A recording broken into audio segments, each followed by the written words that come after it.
Hello and welcome to the Slam Chat, a podcast coming from the Ham SLAMwiches team/channel. I am your host, Andrew, and periodically I will be inviting you to listen to me and my friends ramble on about the beautiful game that is YuGiOh. I will be bringing in a range of people from the community, from casual to competitive players to judges and TOs. For reference, in the background of the game is Risk of Rain 2. Please let me know if it's a bit too much. This is the first podcasting I sort of produced, so any feedback is very welcome. But yeah, please enjoy.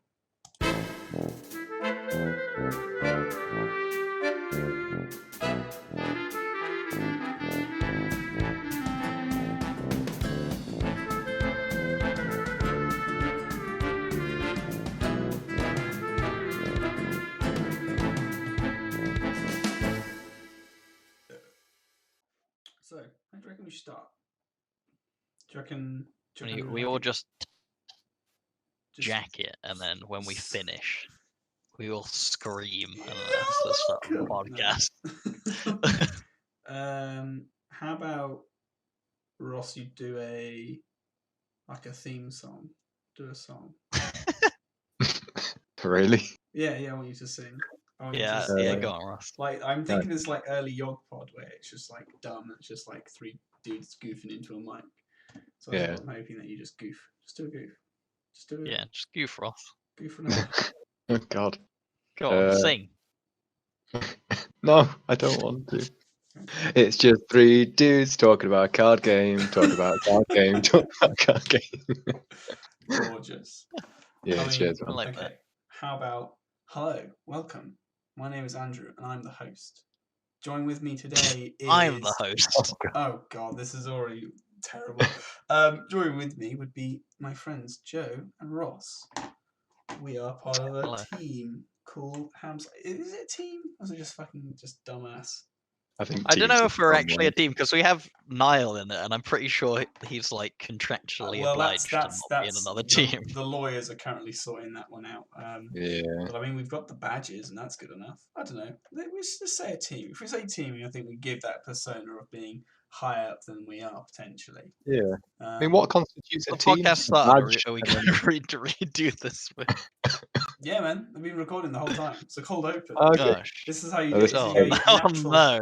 Yeah. It started with you saying, we'll keep this in. We'll keep this in. It's fine. Oh dear. Well, no, we've got badges and we've got an initiation sort of ceremony, so I think we can call ourselves a team. Yeah, the twirl, the handing over the baton, and then also seeing your balls. Oh God, that's the worst bit. Do you want this on the podcast? Do you want this whole section? Why not? But yeah, that's kind of what we do, I suppose. And it's just dudes mucking around. I don't think we're particularly good or win anything. We've got a few. Well, what in terms of YuGiOh or? What do you win out of Just YuGiOh? life. No, I mean, like in terms of YuGiOh, you've obviously done well. You've topped like locals and stuff. And you've topped regionals and stuff. A local, A regional, A regional. But you only topped one locals. I could think of. I think, yeah. Oh my God. Sorry to obviously, Joe and I have obviously topped a locals quite a bit. You've topped locals once. You've topped the regional, which is better than both of us. Well, let's have context. So I play a deck called Giant Ballpark Insects, which is really good. Fucking do. Which exactly. I mean, any result is a good result in my opinion. But yeah, I mean, it's just in the half of the win condition is like surprise. So if people know about it, then you just automatically lose. So then it's just like, cool, you sided MST, brill. I'll just take the L here. Yeah, pretty much. But you know, you got contingency plans, don't you? Yeah, I suppose it's just kaijus. But just kaijus, yeah. So the reason I particularly wanted you two talking today was because Ross, you are you're not out the loop because you actually still know a lot of stuff, but you have this sort of counterbalance of being, very knowledgeable playing. So when did you start playing? Like non-competitively, like when I was like 7. Yeah, and then I assume you had one of the classic breaks. Well, yeah, I had like a big like 6-7 year break, and then came back into it competitively like just before Link started, like in zoo format. Okay. Yeah. Good. Well, and then I wouldn't say I'm knowledgeable though. no, but you do know a lot of cards, and I think the knowledge base is there. But I think it is obviously that you've slightly fallen out of love with the game in reality right now. Yeah, pretty much. Why is that though? It just feels like every single archetype and new deck that comes out is literally just a rehash of something that's come before it, just with slightly different gimmicks. You know, formats are always very rock paper scissorsy. Cards that should be banned just aren't, and it makes the game like really not very enjoyable to play.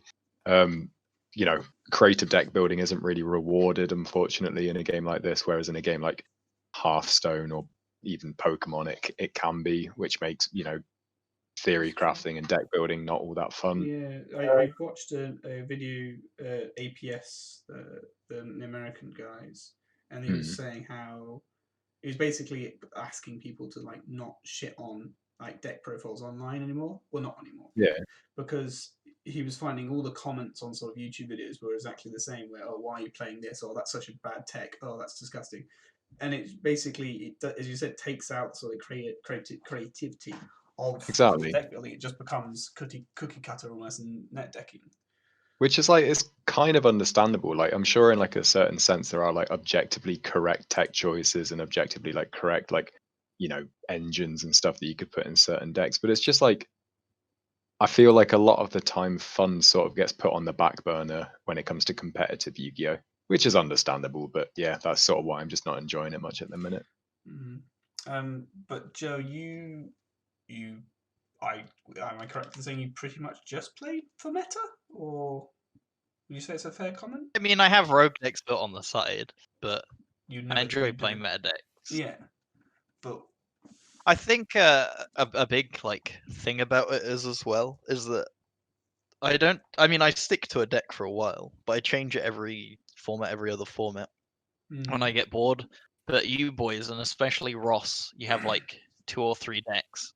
And while bugs haven't been hit ever, Ross seems to get collaterally hit in every single ban list somehow, which I guess probably doesn't help with the game enjoyment. So for a couple formats ago, it was Rongomniad because you're doing Ninja, Rongomniad. Oh yeah. So it was a case of when I first got back into the game, played ninjas, the only way I could like find to make it work was basically huge combo to go into like loads of level 4 warriors. So obviously you just go into Rongomniad. Remember the first time I did it and people were like, oh my god, that's sick. But then obviously it became the meta with like the whole Dark Warrior combo, number 75 Bamboozle Lord. And that shafted my plan. So yeah. Yeah, that would be it. And then Colossus got hit. And then Thunder Dragon, because my old favorite card, like from when I first started playing the game, was Thunder Dragon, because it was just one of the cards that I had in the 2004 World Championship game on the Game Boy. They released an archetype for it, played that for a long while. Then Colossus got shafted and put an end to that plan as well. So yeah. And then Block Dragon most recently. And then, Megaliths, which I feel Megaliths don't actually need Block Dragon. They do if they want to be like sort of well-rounded. It's all well and good being like big combo, which is like, oh, your opponent just can't play for a turn. But if you don't have Block Dragon for like materials and like search ability to like keep on going, you then can't OTK, or like if they partially break your board, you're just like left without resources. So it rounds off the deck. But yeah. Yeah, I mean, because I remember you were trying to get some, was it Researcher? Not Researcher. Oh yeah, the I mean, that deck's just silly, sort of insane sort of stuff. And so I was sort of guided towards, you know, this idea between nostalgia bringing you back to play the game and like being drawn in by anything new, because I found it quite interesting, especially in like the metagame, how these old cards keep cropping up. So especially with obviously all the Aurora Dawn sort of combos and Needle Fiber, you get massive resurgence of weird tuners. So like Vylon Cube, you've got what else? You know, all the Mecha Phantom Beasts. don't. Smoke grenade, obviously. Smoke grenade is the big one, and it's just it's weird. I feel that these techs only reality, come from having a vast knowledge of the game, like sort of like a Tristan. What's Tristan's surname? Yeah. Pew. Tristan Pugh. Yeah, well, he he obviously knows the game so well that he can build some horrible clock dragon. But that being said, it's also a product of the fact that we don't have a rotation system, which is one of the big criticisms from Magic players. It's just a case of we have this vast pool of cards that we can go into, so it's only understandable that given enough combinations of cards, there are going to be these huge degenerate combos and yeah. Monkeys and typewriters type thing. Exactly, yeah. How do you feel about legacy support? What, in terms of like rehashing old archetypes or old like Do you fan think favorite it's rehashing? Do you think it's like a money grab thing? Like, because No, I mean it makes sense from like a business standpoint, because obviously a lot of people got into the game from watching the anime, especially like the original like Duel Monsters or whatever it was. Yeah, so I think it only makes sense, like obviously bringing some of the audience like based on like a nostalgia trip, and obviously everyone likes to see their favorite card. Like when I saw Thunder Dragon got a archetype like based around it, I was fucking over the moon. Like I was dead set there and then, like no matter how much it cost, no matter how rare they were, and like how many copies of each card that I would need, I would fucking get them, and I did. So it obviously works. Yeah, for sure. One thing I do like about Sevens being the current anime as well, I don't watch any of the series for context, but the fact that it's like a completely different format means that we're getting, in every set, we're just getting legacy support for old archetypes now. They don't have to sell stuff that's been on the show. Like during Vrain's era, just getting, the 18th shitty Cybers archetype that appeared in one episode that will never do anything ever. Do you remember fucking Tin Dangles? Fucking hell. Oh, I no. don't. Though the weird sort of almost Altergeist sort of weird one Wasn't non-anime. the Expo sneak peek? If you pulled Tindangle Hound, fucking you put it in your deck, they just couldn't out it with Yeah. any of the cards in Expo. That was the shittiest fucking thing. Every sort of sneak peek. That's why I think sneak peeks have really gone down the drain in reality. They're so dumb. You're never going to get any money back. But also the fact that one card. So do you remember Soul Fusion one? If you had Pankratops, okay, you win. Exactly. a Cyber Dragon that you can special from hand, and then Quick Effect pop. Like, okay, cool. Yeah. GG. But it's always been like that. There's always been like certain, because obviously like I don't think Konami makes sets like with sneak peek, or they didn't make them like with sneak peeks in mind. So it only makes sense that there were going to be cards like that. But then again, it just makes a really unfun experience. Wasn't there a set that they admitted it was pretty much unplayable as a sneak peek? I have a feeling it was Rising Rampage. I remember going to the sneak peek and the guy saying, "Oh, I ran a sneak peek yesterday in my second shop. We realised this is completely unplayable. You can use your own deck." And it was just like, "Oh, okay, cool." Then again, one of my we can't really. Sorry, carry on. No, go for it. You go. So we don't, because everything's so archetype locked in Yu-Gi-Oh. Everything is so like specific to the archetype. We can't do sealed only stuff like Magic, where it's like generic to whatever. I don't know what it's called. The color. Yeah, no, that's true. I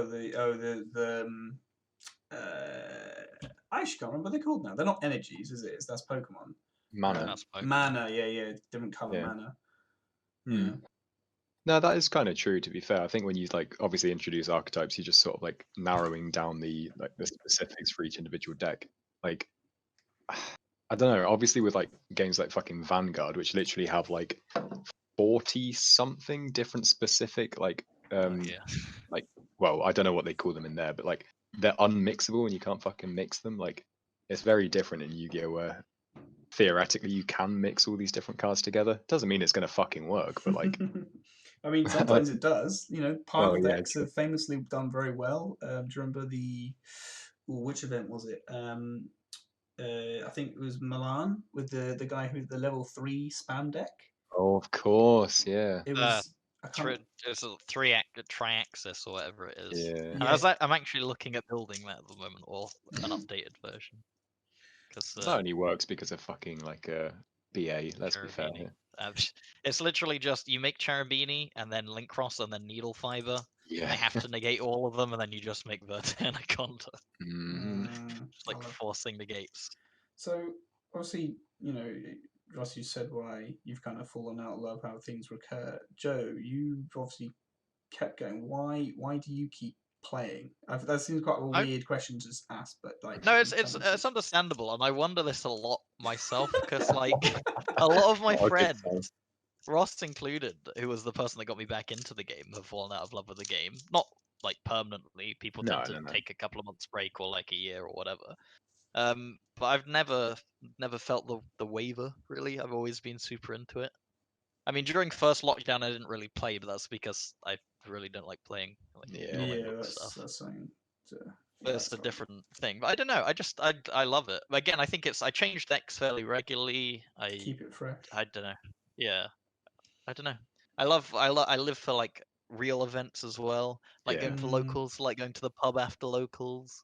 See, that Like was going. another thing. So I was going to mention about the different reasons people go to locals and why, because I think Ross, for a while that you've been going to locals not necessarily for the gameplay, but to go Yeah. for the social interactive No, aspect of exactly. it.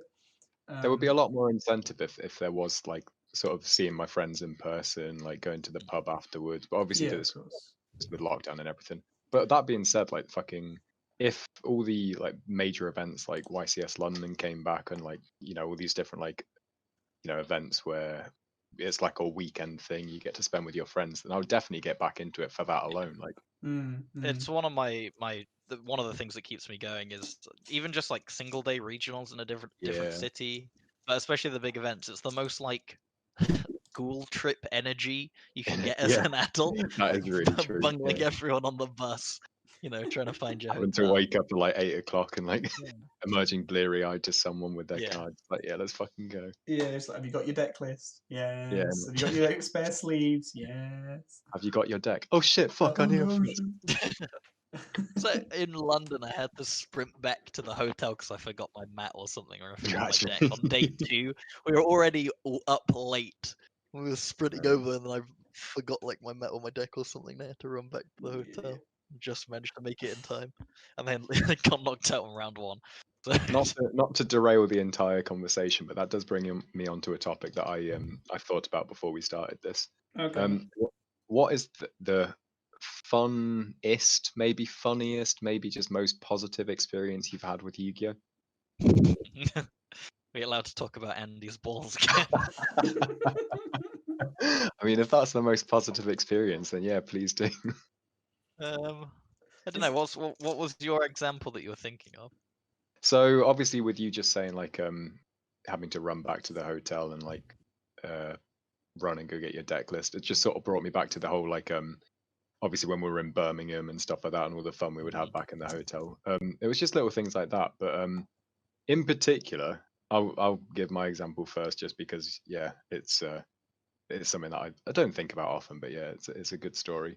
Was at YCS London, like a guy, like a couple of guys, like, so we're about to start a round, like we're all sorting out like rock paper scissors and like rolling dice and stuff to see who gets to choose to go first. A pair like 2 like spaces down from me, they can't decide how to do it. Like one of them wants to roll 2 dice, and the other one wants to roll like 1 dice. And like so before the rounds even started, one of them puts their hands up and gets a judge and is like, I want to roll 1 dice, he wants to roll 2, we can't come to an agreement, and what do we do? So the judge just looks at them both just with this look like thunder, just like, oh my god, did you actually call me over for that? But he was like, so he stands there like without saying something for a second, and he's like, could I suggest something? They're both like, yeah, okay. And he gets out a coin. He goes, heads, points at one guy, tails, points to the other guy, flips it, and then reveals it's like tails or something. And he's like, all right with that? And they just say, yeah, and he fucks off.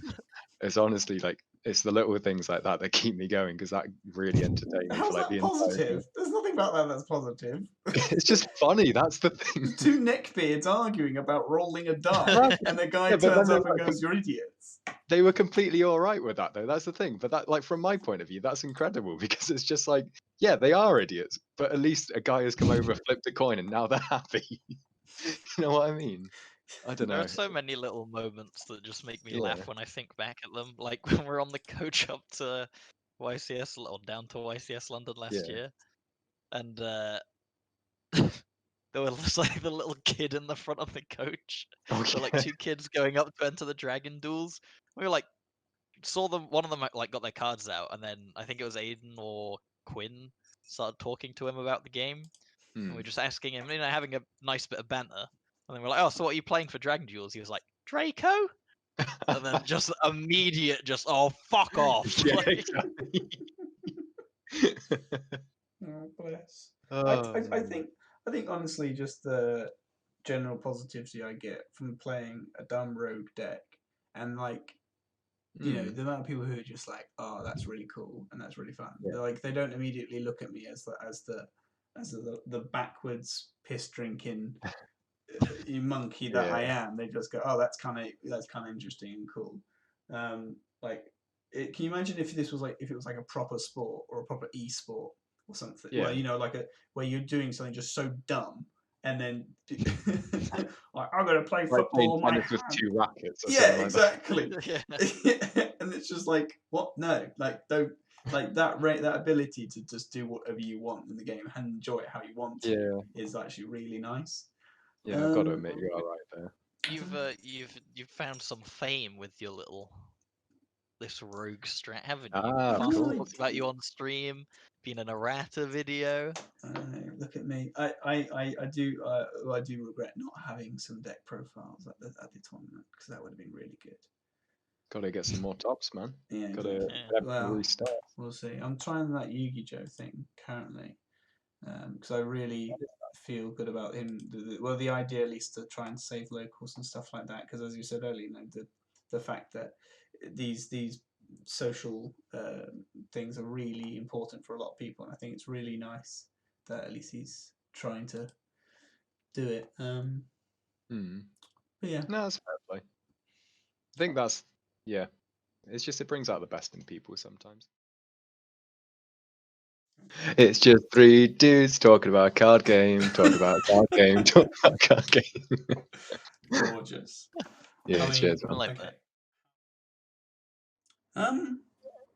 Quick quiz. What do you think was the last Yu-Gi-Oh pack that had Yugi on it? Which one's Yugi? Yugi's the little kid, or was it Yami?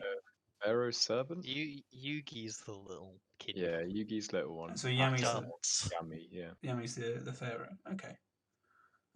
Yeah. Which one do you think was which set do you think was the last set to have Like it? main set, or can it include like other things? Or No, Yeah, main it must set, be a main legendary core duelist. core booster. Pharaoh's Servant, is it? No, it wasn't. Do you have the answer, or are I you do just gonna have the make us answer. guess? That would be a really crap quiz. Just like, I don't know. Flames of Destruction? I don't know. Was it there? Just under Trisbane's legs? I don't know. I have no idea. I don't know. I don't know any of the old set names. So. Isn't it like, it'd be the 12th set, just like before GX started coming? It's a special but set what to about you. like the DSOD things? It's a special set to you, Ross. What to Ross? Yeah, to Ross. Yeah. Is it the first set that Altis came out in, and so it's special to me because Ooh, I don't know. What's the first set the Altis came out in? whichever one Ninja Grandmaster Sasuke's in. Well, that's not very useful because I don't know which one that is. You might as well tell us. To be fair, the answer was no. If you'd asked, You don't know. It's Rise of Destiny. Fantastic. Which Oh, the one with Rise the of crater in it. the Ulti Creator. Yeah. Yeah. Okay. Yeah. Well, I think so. I'm sure there's probably later ones where it's just like he just pops up, but I think that was. I'm pretty sure that's the last one he pops up in. I just thought it was kind of interesting. Obviously, they then went on to sort of printing it in a way that monsters, the main chase monsters, appear on the front screen. I guess it was to try and branch away from that original anime and like promote other ones. Like, yeah, apart from like as you said, sort of like legendary duelist stuff. Like the only times you see anime characters is on like structure decks. So you've got the Rocket Revolt, you've got Soul Burner, stuff like that, and like Power Code Link or whatever they're called. But I guess it's good marketing to have the cool looking dragon on the front for yeah, kids to yeah, want of to buy it. course. But What I always find really weird is that they're never good, and they're always like just an ultra. It's not like they're desirable and like people are searching for them. It's just like some shit, really. well, True. I mean, this other thing. So Ecto had Let's have a look. Let's have a so look. Ecto Eternity Code. Oh, so I've got here. They're split into series. So I can imagine that's probably years. Code of the Duelist? No, it must not be. Well, anyway, so Eternity Code, that was Access Code Talker. So that was a pretty good chase card. Pretty good. Ignition, That's a good challenge. Ignition Assault was fucking the Oh, the Ignis bloody XYZ. dragon thing, yeah. Yeah, To be fair, rubbish. it made a really fucking good map. Like that with like the hazy like pink like mist behind it. Just so it Which looks one's that? really fucking cool. Ignition Assault. Oh yeah. Rise of the Duelist. That was Gaia. Gaia on his horse, on his weird Yeah. horse. That's another example of retrains that didn't really hit the mark.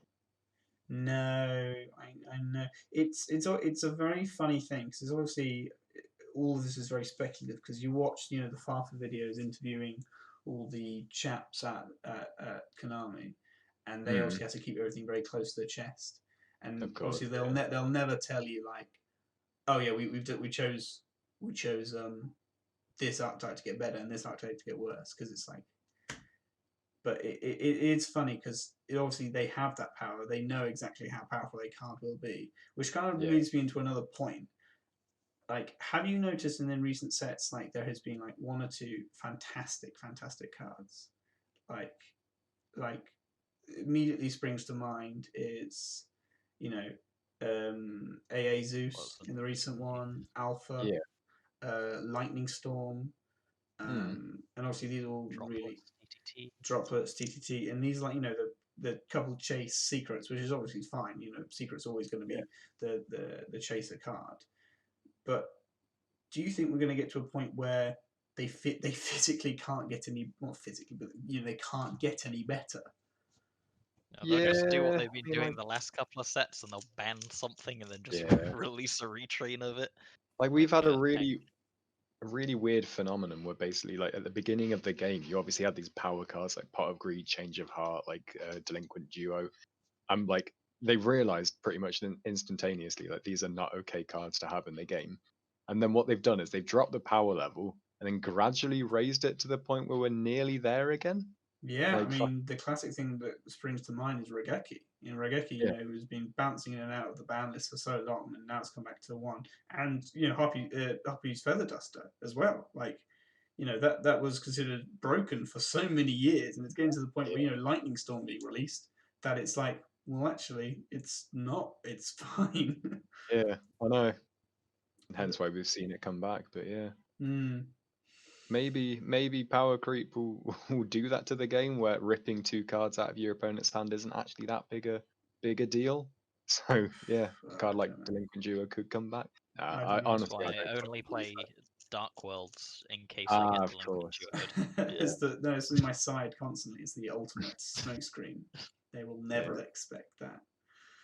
I don't know. It's difficult to say because I don't know, because I like to also compare very often to the OCG and how everything's much slower and sort of control based. And I wonder whether because of a certain little someone. Yeah, certain little guy with little 6 legs. But well, actually, I think there's lots of them if you look at the artwork. But anyway, it's like it's the question is raised like which side is better? Like in reality, it's two sides of the same coin, but which side is like how the game should be played? And I think that's just like probably an impossible question to ask, really. What, between the OCG and TCG? Yeah. Oh, definitely the TCG.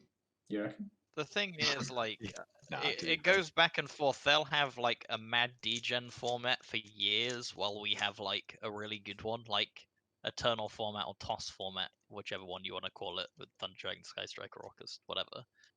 That was like really nice balanced format. Meanwhile, the OCG was going through like Dragon Link hell and some Dark Warrior stuff. Dragoon got released. And then now we're in this horrible degen Yeah. format where we're going through Dragon Link I was hell. gonna say, like, all of that stuff has reached us eventually, but like, Yeah. But now they're on the other side and they've got like this mad diverse format. yeah, It depends. I guess it depends if the best decks in the meta are control or combo. Because if they're combo, then the OCG can deal with it slightly. But if they're control, they just get even stronger over I there. think I do change my answer. To be fair, I think the OCG is No, sort of it's not preference. allowed. Sorry. No, What- You're okay, locked in. well, no. The OCG is like, if as long as it encourages like creative deck building and like other like non-meta strategies being viable, I'm all for it. Yeah, but I don't think they do. You saw every deck list running like Dragoon. Like every deck was Invoke Dragoon. Yeah, but that's like engine / card. Like the thing Every is, deck has to run 3 Mexi. Is it 2 or 3 Ash? yeah, 2 exactly. It's Call by, two 3 Ash. Designator. No, it's not that. It's three designator, one Imperm, one Nibiru, one DD Crow, one Ash. Oh, I hate that so much. I saw something the other day that there was good reasoning, and not just for the fact that it's for designator, but like for some reason, like if you draw one, it's going to be useful either way or something. I can't remember. It's just Also, their tournaments are best of one. A lot of them. Yeah, that's fucked. So you need to have an out to literally everything in main. Otherwise, you just lose. You have a chance to just lose the match. Could you imagine getting FTK'd and not drawing any hand traps and then going, well, this is the worst? Yeah, I So still Mexi can't believe is that's cool. what. That's just fucked. It's honestly fucked. Joe, what was your favourite sort of early cards? Ross was saying it's Thunder Dragon. Like, I don't want to say sort of like characters. Playground era, or Kind of, yeah, but like what sort of like card you look back and go, oh man, that's my jam. Because I was thinking of that. I think mine's Summon Skull. That's fair. I pulled out of the first pack that I ever opened. I pulled Trihorn Dragon out of Legend of Blue Eyes, so that was my boy. Oof, and I'm fucking annoyed because I can't find it anywhere. I mean, it's not good quality. It's like 8-year-old carrying it around in his pockets quality. But, you know, it's a nostalgic thing. What was the? And I also, from the same pack, I've pulled a fucking Air Knight as well.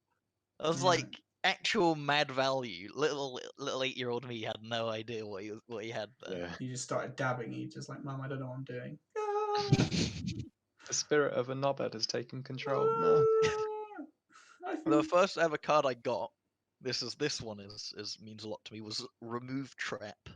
So I was pestering some juniors, playing Yu-Gi-Oh, and I was like, I want some, and then one of them just gave me. You bullied children out of a Yu-Gi-Oh card. Older children. They were older than me, yeah. Oh my god, you're literally Joey. I own that playground. You're literally Joey in the first season of Yu-Gi-Oh. He literally bullies Yugi out of his bloody Manila puzzles. Oh, that's different. That's jewelry. I didn't bully them out of jewelry. Just. No, fair enough. No, I'd be interested to see an archetype based off of Trihorn Dragon. I don't think so. It's a normal monster. Oh yeah, but like fuck it, why not? We need more good like normal archetypes because as far as I'm aware, there are no good normal archetypes. No good normal decks whatsoever. No good decks that are based around a normal monster. No, none. How rude. Fair enough. Do you know a card that I would actually like to see get like a either a retrain or like maybe not an archetype? I don't think it really calls for it, but that Wing Weaver card. I don't think I know what you're talking about. I think it was a level 8 vanilla normal monster. Oh yeah. Yeah. It looks like a. I don't know. It's a fairy. Yeah. It just looks very nice. I liked CRU as well when I was a kid because I had it from the Game Boy Advance game. But I think there might be a Metaphys coming of that, or like some sort of weird retrain, because there was a picture on one of the boxes in the OCG recently that looks like identical to it. Wouldn't not surprise me, honestly. They do lots of funky things like that. I don't know. Have you guys ever tried GOAT format? No.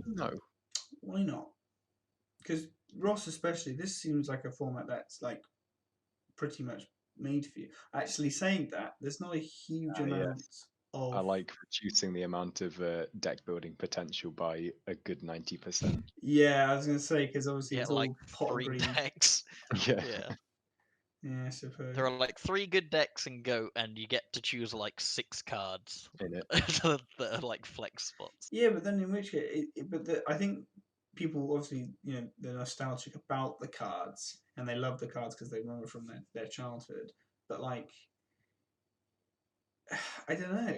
I think they also like the slow pace of the game and how it is almost RNG based a lot of the time. Because if you draw, from my little experience of it, you draw BLS, you've won. Yeah, pretty much. Which doesn't sound like a fun experience in my eyes.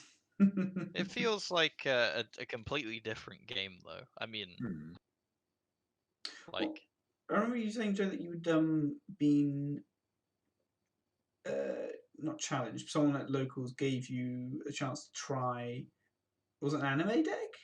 Or I was actually gonna bring that up. Yes, oh, there you go that was then. gonna be the next thing I talked about. Yes, yeah, it was good fun. It was Bruce. So what was but, it again? He was playing. It was the Battle City decks for Yugi and Kaiba, like Right. fully rebuilt, and he was Kaiba, I think, and I was Yugi, maybe. Yeah, because I summoned Slifer. Hmm. It was good fun. It was quite enjoyable actually. Again, it was like so janky to play.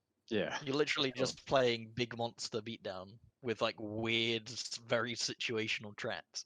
Hmm. But it was a good laugh. Yeah, a lot of the time it's just the traps that win you the game. Honestly, like Torrential Tribute, also Mirror Force, and you're Yes. just like, cool. I'm pretty sure he had like 3 Mirror Force in his deck, and I just got pummed by it.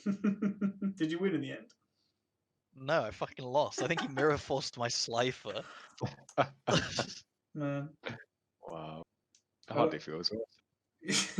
I love that all these sort of the what was it what are they called now, the phantasmal beast or something. Oh, the GX era. Yeah, and how they would Chaos kind Beast. of be playable. Sacred beast. That's it. Sacred The Beast, there you go. Yeah. playable People sort are of. running them as an engine in Orcus at the moment. Is that actually? Yeah, because it's the Yeah. tuna thing, right? And you run There's like a a, Darkwell thing as well, right? There's an engine in Thunder Dragons as well. Or what? I think it's because it's basically a one card needle fiber. Hmm. Makes sense. Vicious. Because it's the same with the Dark World where you do what's her name? Is it Lilith? Yeah, yeah. And you make needle fiber and then just do your normal janky things.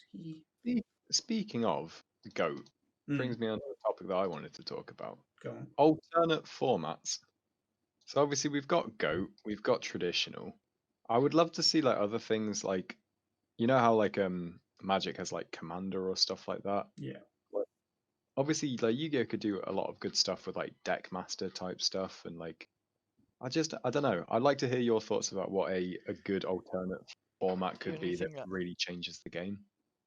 The only thing I'd be worried about with Deckmaster things is like it would take up space in packs for people that What's don't want to play that Deckmaster? format. So you have a Commander or whatever. boss monster, and if it dies, you're dead. But I so just think, Commander. It's Commander. yeah, Oh, so you well, could it's not basically quite, incorporate it in like Yu-Gi-Oh in like a really interesting way, where basically you have to build your deck around protecting your boss monster at all cost. Like, I theorized this the other day, well, not the other day, like fucking ages ago, but like, yeah, you could have like a boss monster and you've got 3 copies of it. Once one gets taken out, like another one comes back to take its place, or maybe like a single boss monster and it's got 3 lives or something like that. And like I say, it starts on the field and you literally just have to build your deck in a way that will protect it at all costs.